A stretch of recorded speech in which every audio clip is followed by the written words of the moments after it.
ఇక కర్ణాటక హైకోర్టులో CM సిద్దరామయ్యకు చుక్కెదురైంది. MUDA scam లో విచారణకు ఆదేశిస్తూ గవర్నర్ ఇచ్చిన ఉత్తర్వులను హైకోర్టు సమర్థించింది. దీంతో ముడా స్కామ్ లో సీఎం సిద్దరామయ్య విచారణ ఎదుర్కోనున్నారు. హైకోర్టు నిర్ణయంపై సిద్దరామయ్య సుప్రీంకోర్టును ఆశ్రయించే అవకాశం ఉన్నట్లు తెలుస్తోంది.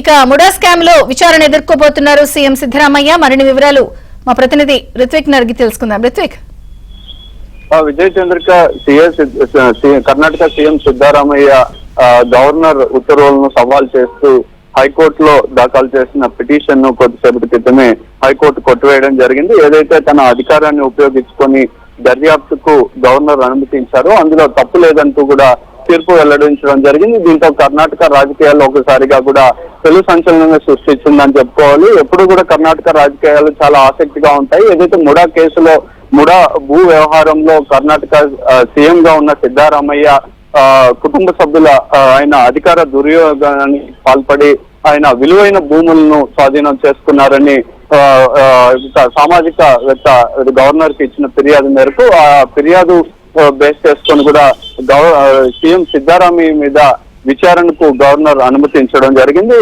గత నెల 19వ తేదీన గవర్నర్ ఉత్తర్వులను కూడా సవాల్ చేస్తూ రిట్ పిటిషన్ దాఖలు చేశారు. పలు వాయిదాల తర్వాత ఈ నెల 12న ఇరు వాదనలు ముగిశాయి. ముగిసిన తర్వాత తీర్పును రిజర్వ్ చేయడం జరిగింది. రిజర్వ్ చేసిన తర్వాత ఇవాళ కొద్దిసేపటి క్రితమే తీర్పు వెల్లడించడం జరిగింది. ఈ నేపథ్యంలోనే కూడా సీఎం సిద్దరామయ్య కర్ణాటక బెంగళూరులో పలు ప్రాంతాల్లో కూడా పర్యటిస్తున్నారు. ఆయన పర్యటిస్తున్న సమయంలోనే తీర్పు రావడము, వెంటనే కూడా ఆయన అధికారిక నివాసంలోకి చేరుకుంటున్నారు. అలాగే అందుబాటులో ఉన్న మంత్రులందరూ కూడా ఆయన నివాసానికి చేరుకుంటున్న పరిస్థితి ఉంది. తదుపరి ఏ విధంగా దీన్ని ముందుకు తీసుకెళ్లాలనే విషయం మీద చర్చించే అవకాశం ఉంది. అయితే సీఎం పదవిలో కొనసాగుతూనే ఈ న్యాయ విచారణ ఎదుర్కొంటారా, లేకపోతే సుప్రీంకోర్టుకు వెళ్లే అవకాశం ఉంటుందా, సీఎం పదవిలో కొనసాగుతూనే వెళ్లే అవకాశం ఉంటుందా అనే విషయాల మీద కూడా ఇప్పుడు ఆసక్తి నెలకొంది. ఎవరైతే అందుబాటులో ఉన్న మంత్రులంతా కూడా సీఎం నివాసానికి చేరుకుంటున్న పరిస్థితి ఉంది. అందరూ కూడా ఇప్పుడు ప్రస్తుతం సీఎం సిద్దరామయ్య కర్ణాటకలో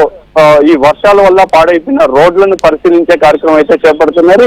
ఈ కొద్దిసేపటి క్రితం ఈ తీర్పు రావడంతో మొత్తం కర్ణాటక బెంగళూరుతో పాటు ఇటు రాష్ట్ర వ్యాప్తంగా కూడా పోలీసులు భద్రతను పెంచారు.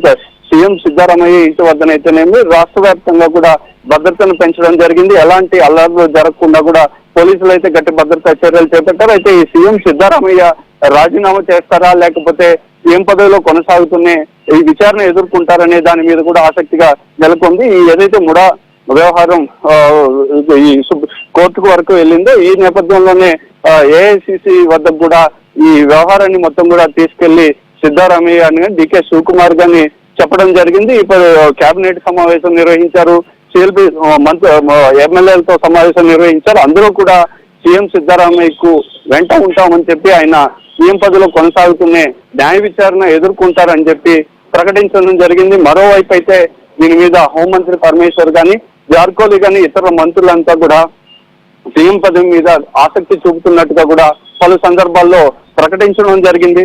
డికే శివకుమార్ తనకు ముఖ్యమంత్రి పదవి కావాలని చెప్పి కూడా ఏదైతే కర్ణాటకలో ఎలక్షన్ ముగిసిన తర్వాత ఎన్నికలు జరిగిన తర్వాత ముఖ్యమంత్రిని ఎంపిక చేసే ప్రక్రియలో కూడా సిద్దరామయ్య డికే శివకుమార్ మధ్య పోటీ నెలకొంది. ఈ పరిస్థితుల్లోనే కూడా మొత్తం కూడా ఈ వ్యవహారం అనేది ప్రస్తుతం అయితే ఆసక్తిగా నెలకొంది. మరికొద్ది సేపట్లోనే ఈ మంత్రులతో సమావేశం నిర్వహించిన తర్వాత ఏ విధంగా ఉంటుందనే వ్యవహారం అయితే ప్రకటించే అవకాశం ఉంటుంది.